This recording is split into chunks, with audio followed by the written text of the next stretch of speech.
107.8 FM. Hello and welcome to Sundazed. Now I have Graham with me this week. Hello, I'm Graham. I'm part of the Sundazed team along with Danny and Stephen. And we put these shows together for you each week, and this week we're going to be thinking about how to start a piece of writing.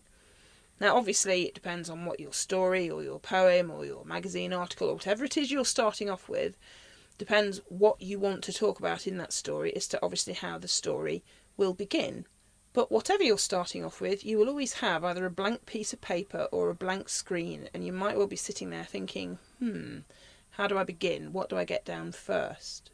One way we'd like to think about this is thinking about a blank canvas, because, Graham, for you, I think it's fair to say that any canvas that you look at is always going to be blank before the details are filled in, yes? That's right. The reason that is because I'm blind. Any canvas that I see, any picture that I see has to be conveyed to me by words. And so words are my way of understanding pictures. And we thought that this was a very useful way of perhaps looking at how you might begin to tell a story. We took a trip into the forum a couple of weeks ago, didn't we? Yep. Took Oliver, my guide dog, in, and we found some pictures that were on display in the forum foyer. And we were lucky enough to find this display of pictures, and we had with us Paris and Holly that week, who you'll hear in the show a little bit later on. They were able to stand in front of each canvas and describe to Graham, with my help, what it was they were looking at. But what was interesting was that interpretation of the details. Everybody had something different to bring to the picture until gradually it started to form a picture in your mind, I think, of what was actually there. Yes, absolutely. And my way into the pictures were by how Paris and Holly and Danny interpreted them, how they spoke about them, what points of the pictures struck them first. And from that, those different pieces from different opinions, I gained an idea of what the picture was like, which gave me a whole avenue into pictures that I would otherwise not even know were there. So I found this to be a very interesting way of just finding out what the pictures were. What I think was interesting about that afternoon was how many times when we were looking at each picture, the description began to wind into a story of what it was we were all looking at. And once you'd got, as it were, the kind of surface layer of the painting, once that was pinned down for you, then you started to make interpretations for yourself about what you might be seeing. And that process was like I was reading someone's description of a scene, in that someone would describe the first point that came to them, and I would add that to the previous things that would be spoken about the picture. Ultimately, I would come up with an idea in my head of what the picture was like, and it's an interpretation of the words that were used. It's important to bear in mind that if you are trying to set a scene, you might, for instance, want to generate a particular atmosphere or mood right from the beginning of the story. It's also necessary to leave some space for the reader to imagine the scene for themselves and yet still be able to follow your story as you want them to read it. So we're going to have a look now at some of the pictures that we saw in the forum on that day. And we've got these descriptions down for you, and it'll be interesting to see what kind of a picture they make in your head by the time we've finished viewing them all.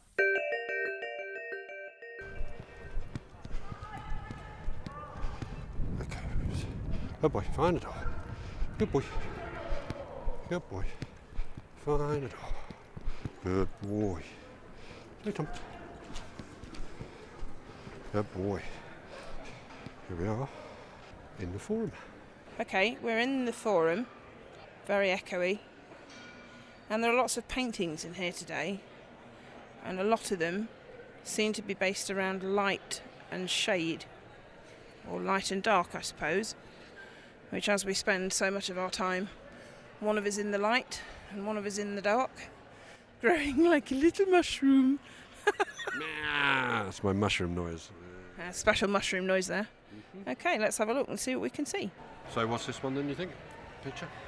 This is sort of, it's a fairy lying on the floor of what looks like a sort of woodland glade. It's got no light in it apart from sort of it goes dark green at the bottom right corner and then it gets lighter as it goes up. There's lots of different shades of green. It's not it's not painted to be a woody sort of environment, but you get the impression that it is because it's different shades of green. So you can't actually see physical like trees No, and stuff like it's that. just lots of green. The suggestion of glade by use of colour. And also sort of the fairy, she's asleep and she's lying on her side, and she sort of, you can't really see the bottom of her legs, they sort of fade away into the green, but she looks kind of, and I don't mean to sound a bit morbid, but she looks like she's dead, because she looks really at peace, but she has a slight smile on her face. Sort of reminds me of sort of Van Gogh works, because it's got really thick paints and it sort of sticks out in areas. And it's all Is lumpy. she like a fairy, like wings and all that? Yeah, Or is she but you she's can't. got, You can only. elegant wisps that make the impression. Yeah, they're not of wings. really painted in wings. They're only sort of like the outline, but they're really sort of faded in with the green. You can tell that they're well, green. you identified her as a fairy. Do you think that really thick application of paint maybe gives it a bit of a 3D quality, especially if you stand back from it? Yeah, it does. And also, like, just above her head, sort of about 50 centimetres above her head, there's two other really small yellow fairies. You can't see, little you can't tiny see ones, the yeah. details of their faces at all. Yeah, they're like just stick outlines of. So are they what? Coming Stick down fairies. to her or flying away from her? Well, or? They look like they're they're, playing. they're just hanging around her. Yeah, So just they're hanging like around waiting for her guardians to wake while up. she sleeps in the glade? Yeah, Yeah. they look like they're sort of playing and dancing. Now, this is quite an interesting one. This looks to me like something out of a fairy tale.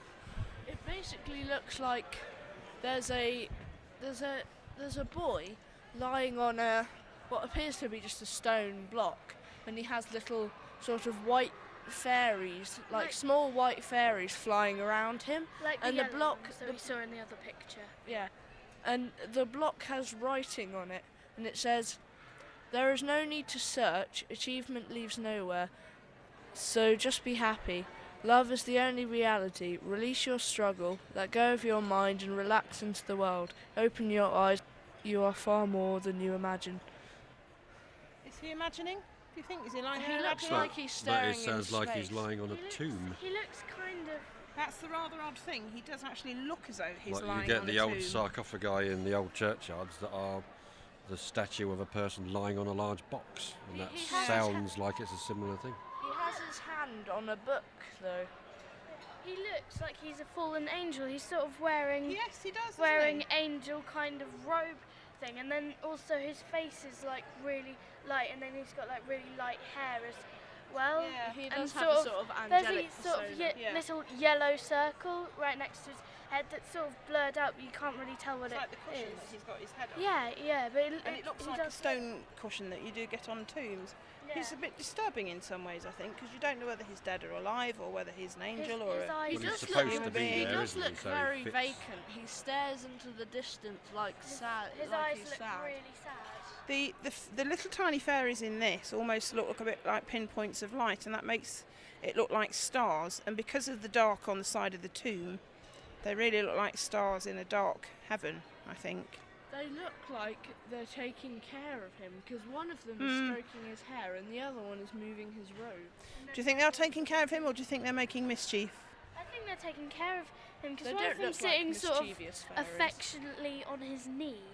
Yeah, okay. Or maybe they've come along and they've woken him up because his proper place is as a statue on that plinth thing, and they've kind of Ah, that's an interesting idea. sort of like regenerated him, as it were. So Yeah. he's kind of he has a period of wakefulness. Because he's a very classical looking figure, isn't he? Yeah. Looks like he Also, could be a statue. because there is a book by his hand which is like lying across the words, and the words are like spaced around his arm, so Supposed it's to be almost there. as if it's supposed to be there. I mean, if it wasn't there wouldn't just be a gap there. What's this picture then? It looks like a passage out of the woodland. If you like, it's very sort of blurred, but you can definitely make out it's a wood. Unlike the painting that we just saw, you can see physical trees Yeah. and sunlight and things, but it's blurred at the edges. Right. It's So- like So it's a bit like a dream. the trunks are really clear. They look really detailed, but the leaves are like all blotchy and Yeah, blurred. yeah, it looks like someone has a really clear vision in the middle of their eye, and then the rest of it is blurry. They almost make a sort of misty haze.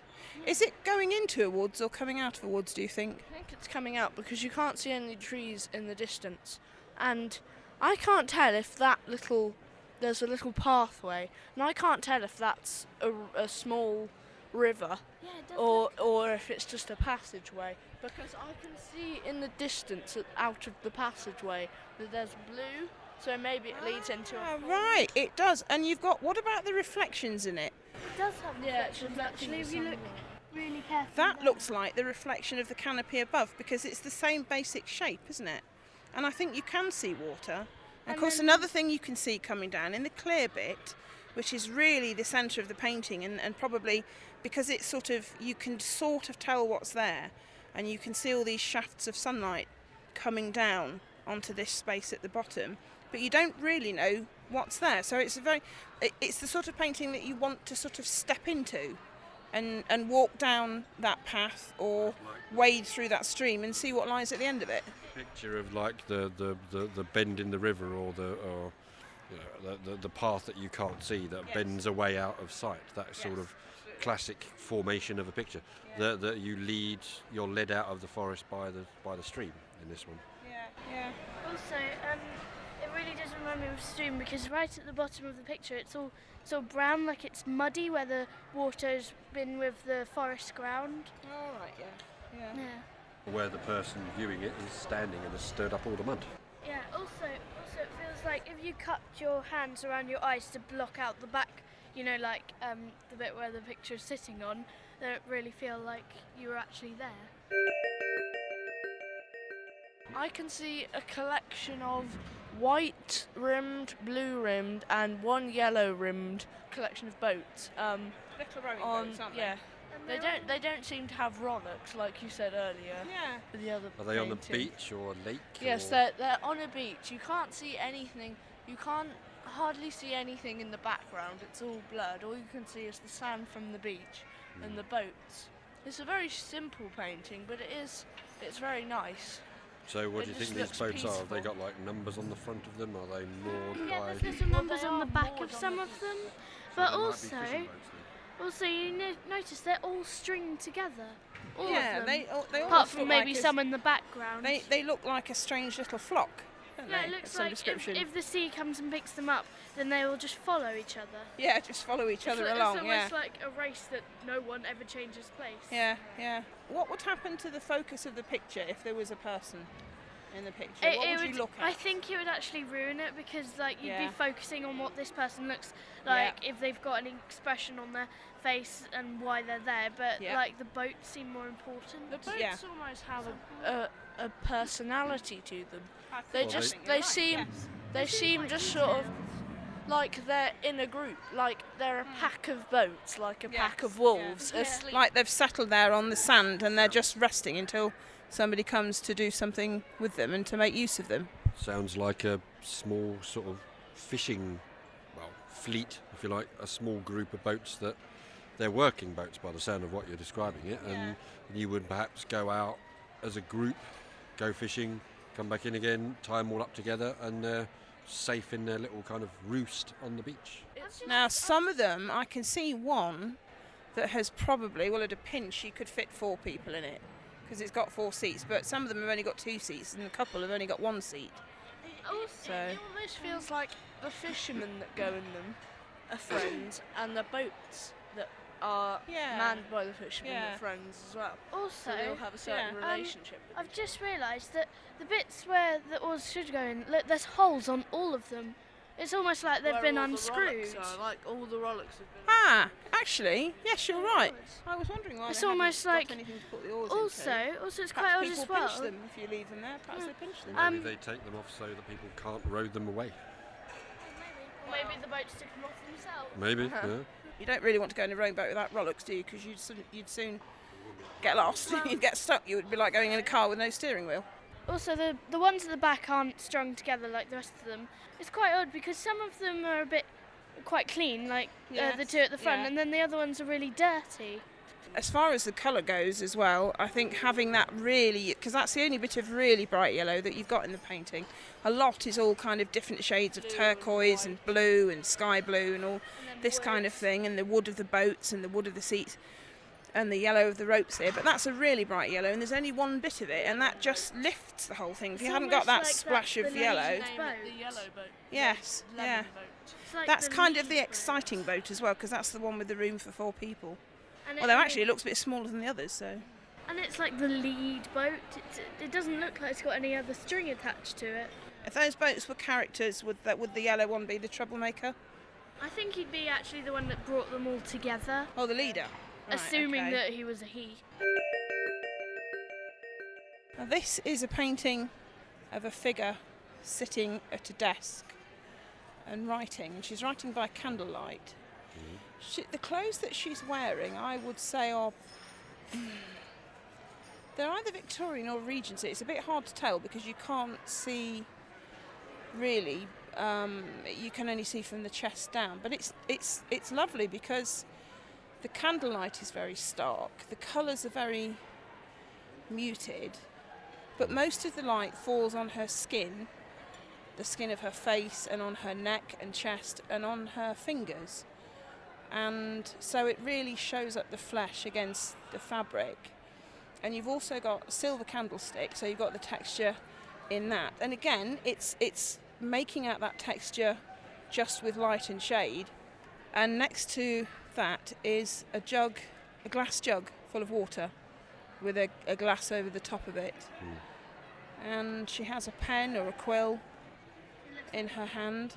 From a distance, it reminds me a bit of a Vermeer painting because of the use of light. But when you get close in, it's a much more muted form and much more modern. But the way that the light plays across the scene is very inviting, even from quite a long way away. It's very striking. So where do you think she is, and what do you think it is that she's writing? I think she's writing a letter to serve someone, like telling them like disappointing news, not necessarily bad news. It's almost like, this is quite a modern look on it, but like it's almost like she's not accepting a job offer and they really wanted her to do it. It's kind of like that, but it's sort of different than that. I think that she looks like a young Jane Austen writing a novel and She does, concentrating yes. very hard on it. Yes, you're right about that. When you look at her face as well, is she actually in the middle of writing something, or has she paused to think, do you think? I think she's in the middle of paused. writing. One of you thinks she's paused and one of you thinks she's... Actually, I agree with Holly. I think she is in the middle of writing because she looks like she's concentrating and looking She down. does. I think if she'd paused, she would have been sort of looking away from the letter, whereas right now, even though you can't really see her eyes because she's got it's almost like, because she's looking down, it looks like her eyes are half closed. And but she's really yeah. concentrating, isn't she? Yeah, it's almost like there's no expression on her face, but the way that she's looking at it, you can tell that she's really concentrating. You can tell all of that, or you make those assumptions depending on what you decide to read into it when you look at it, just based on this, because that side of her face is almost completely dark. But you can just tell from the set of the mouth and the way she's looking down, she's completely... You say she's expressionless, but in a way, what that sort of means is that she's completely absorbed in what she's doing. She's not, completely expressionless. She does have some sort of concentrating expression on her face, but it's not like she's doing anything with her eyebrows or her eyes or anything. She's not doing this with sticking her tongue out with her tongue between her lips, kind of going, how do you spell this and how do you spell that? It's more like her body posture suggesting that that she is really concentrating. I don't know what it is. She just seems like she is, but it's not with her face. Yeah. She's lost. She's lost in concentration, and she's very pale. And the candlelight shows that up. And she has to be. She's got that one pool of light given off by the candle. You can see nothing else in the background, but in the composition, that candlelight shows up. The candlestick that it's standing in, its own waxy stem, particularly around the base where you've got some bits that have kind of run onto the base, and then that lovely glass. And it's all very clear and very I don't know, you almost become as fixed and absorbed in what she's writing as she seems to be herself. And it's almost as though she's been thrown into a kind of gentle spotlight.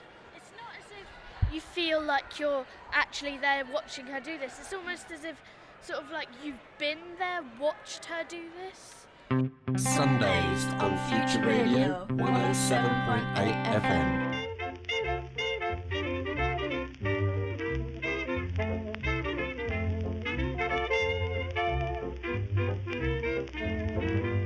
I just got a letter,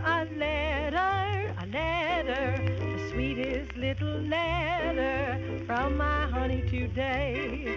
I opened up the letter, my letter.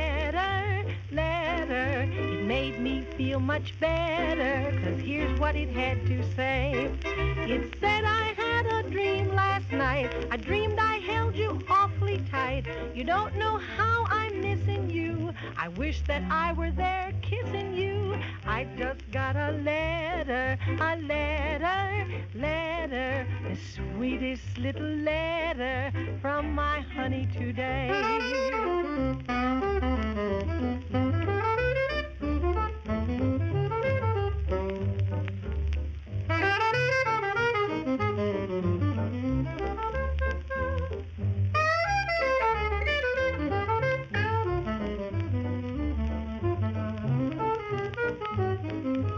First line said, I think of you. Second line said, I'm feeling blue.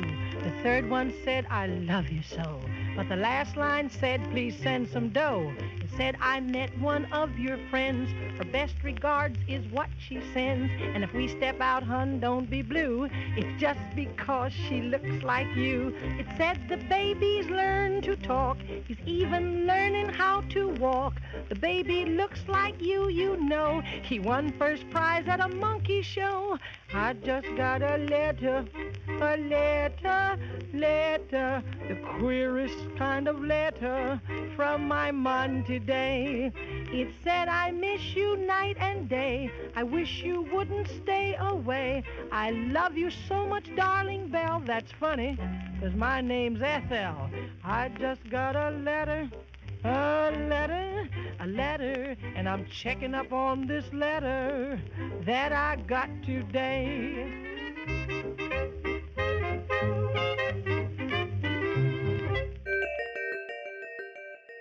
Do you find yourself, when you look at what she's writing, do you find yourself thinking, ooh, what's that then? What's that about? Yeah. Not, I don't find that. I'm more concentrated on like what she's feeling about what she's writing. Yes. Yeah. More, it's because like if she was more sort of happy, then you could sort of tell that it's a good thing. But because she looks like that, she doesn't look morbid or anything like that. She just looks like she's concentrating, and it's a bad thing. Yeah. So how long do you think she's been at this writing? Is the candle burned down low? Is the jug of water empty, or is it completely full? The jug of water is half full. No, it's actually more like 2/3. So you may not have been at this for hours and hours and hours, and there's like... It looks like she's only just started, like she's hopped the chair in and put the pen on the paper and just started writing. She also, to me, looks as though she's fairly close to the top of the paper from what you can see. Yeah. Because you can just make out the line of the paper there, and she's close to the top. Also, her fingers on her left hand, because she's right-handed, they sort of melt into the table. Yes. It's quite odd. Like not her little finger, sort of like the one next to that. It's like it's not really there. It's like really brownish. She's just keeping it still. Well, this is the thing. I think when you look at a person, the details of somebody's expression, because obviously you both see, you know, don't you? You understand how to read human expression. Whereas, of course, for you, unless there's somebody saying something or making a noise of some description, faces aren't something that you read. It's all carried in the voice. Well, from saying about the candles or the jug, you can determine how long she's been at it. I mean, that's the kind of clues that I would have to take by people describing it. Now, you can't take direct impressions from the facial expressions that the person has. It's the circumstantial evidence that might point at what she's feeling, how tense she looks, how hard she's gripping the pen, or whether she's frowning or concentrating or kind of staring off into space. So yeah, it's I suppose, like anything else, in any medium, people will take their own interpretations from it, but at least being able to have 3 sets of eyes, and Oliver, of course, but of course he's not very interested in talking, he's more interested in sausages and chocolate biscuits. Or if this painting is sort of lick and see the taste of something. Yes. What flavour is that painting? Smudge across her face. Yes, come away, dog. Come away quickly. Run away. Yeah. But it's good to have 3 sets of It is. It's nice to hear working what eyes these. to help you out with your being able to look at the same thing that we're looking at, even though we might all have a different interpretation of it ourselves. Between those different viewpoints, you maybe get a sense of what's there. I do. I get a good sense. I wouldn't have any sense that these pictures were even here. So coming here now and having an impression of these different varying styles and subject matter of these pictures it's certainly brought this display out of obscurity. I wouldn't even know it was here. So yeah, it is very good to get. Well, that's great. It's rare And I to like get 3 viewpoints all And simultaneously. they're being brought out of obscurity, but in every single painting that I can see, in some way, the figures in the paintings have been brought out of obscurity with light. Because so much of the paintings are dark, so much of the paintings are in shadow, The play of light, and the you sources throw of enough light. light, you play that light over the surface, and you can really see the details of expression and everything light, else. You've got natural light from what you've described. You have natural light on coastlines. You have light filtered through woodlands, through trees, through the canopy. Yeah, You have light in this instance of a single candle, so a point source of light. yeah, You have the first 2 pictures of light coming in from elsewhere into a room, so you have like ambient light and indirect sources Yeah, of light. yeah. So you can see the heavy shadowing, which makes some of the details in the pictures almost impossible to actually determine. Yes. The light is showing you what the artist wants you to see, not an accurate representation of precisely what is there. Yes, It's the yeah. impression that the light gives you. Absolutely. So there we are then, a sound tour around a picture gallery. I would just like to thank Holly and Danny and Paris for telling me all about the pictures in the forum.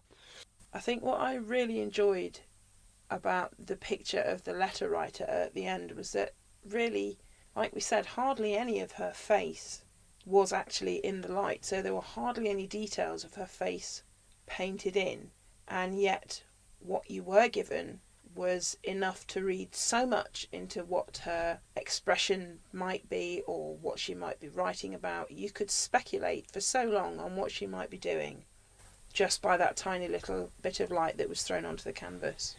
And in writing, it's important to understand how much to leave out as well as how much to put in. Well, we're going to leave you this week with a very unconventional goodbye, taking full advantage of the acoustics outside the forum. 3, 2, 1. Bogies!